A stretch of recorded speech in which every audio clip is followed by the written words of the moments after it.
Hello friends, இன்றைக்கி எங்கள் வீட்டு ஸ்டைலில் ஒரு சிக்கன் பிரியாணி எப்படி செய்கிறதுன்னு பார்த்துடலாமா? இன்றைக்கி நம்ம செய்ய போகிற அளவு எவ்வளோன்னு பார்த்தீங்கன்னா 1 கிலோவுக்கு தேவையான அளவு சொல்லியிருக்கேன்.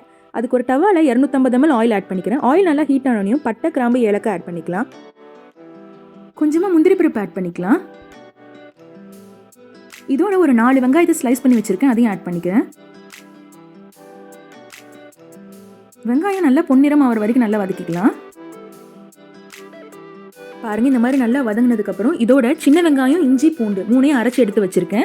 இதையும் ஆட் பண்ணி நல்லா பச்சை வாசனை போகிற வரைக்கும் வதக்கிக்கோங்க. இதோட பட்டை, கிராம்பு, ஏலக்காய் தூள் 2 டேபிள் ஸ்பூன் அதையும் ஆட் பண்ணிக்கோங்க. வரமிளகாய் தூள் 1 டேபிள் ஸ்பூன் ஆட் பண்ணிக்கிறேன். மசாலாவுடைய பச்சை வாசனை போகிற வரைக்கும் நல்லா வதக்கிக்கலாம். மசாலாவுடைய பச்சை வாசனை போனோனையும் இதோட ஒரு 4 தக்காளியை ஸ்லைஸ் பண்ணி ஆட் பண்ணிக்கிறேன். நல்லா பெரிய சைஸ் தக்காளி எடுத்துக்கலாம். 2 பச்சை மிளகாய் ஆட் பண்ணிக்கிறேன். இதோட ஒரு கொத்து புதினா கொத்தமல்லி ஆட் பண்ணிக்கலாம். தக்காளி நல்லா மசிஞ்சு வர அளவுக்கு நல்லா வதக்கிக்கலாம். இப்போ பாருங்கள், இந்த ஸ்டேஜில் நம்மளுடைய சிக்கன் ஆட் பண்ணிடலாம். நான் 1 கிலோ சிக்கன் ஆட் பண்ணிக்கிறேன். இப்போ சிக்கனும் மசாலாவும் நல்லா மிக்ஸ் ஆகிற மாதிரி நல்லா வதக்கிக்கலாம்.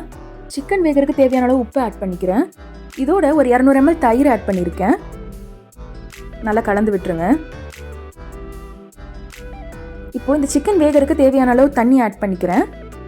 ரொம்ப அதிகமாக ஊற்ற வேணாம், கொஞ்சமாக இருந்தால் போதும். இப்போ இதை நம்ம க்ளோஸ் பண்ணி ஒரு 10 நிமிஷம் வேக வச்சு எடுத்துடலாம். இப்போ பாருங்கள், 10 நிமிஷம் ஆச்சு. நம்மளோட சிக்கன் நல்லா வெந்திருக்கும். இந்த ஸ்டேஜில் நம்ம அரிசிக்கு தேவையான அளவு தண்ணி ஆட் பண்ண ஆரம்பிச்சிடலாம். இப்போ நான் 1 கிலோ அரிசிக்கு 1.5 லிட்டர் தண்ணி ஆட் பண்ணியிருக்கேன். அடுத்தது இதோட ஒரு லெமனோட ஜூஸ் ஆட் பண்ணிக்கலாம்.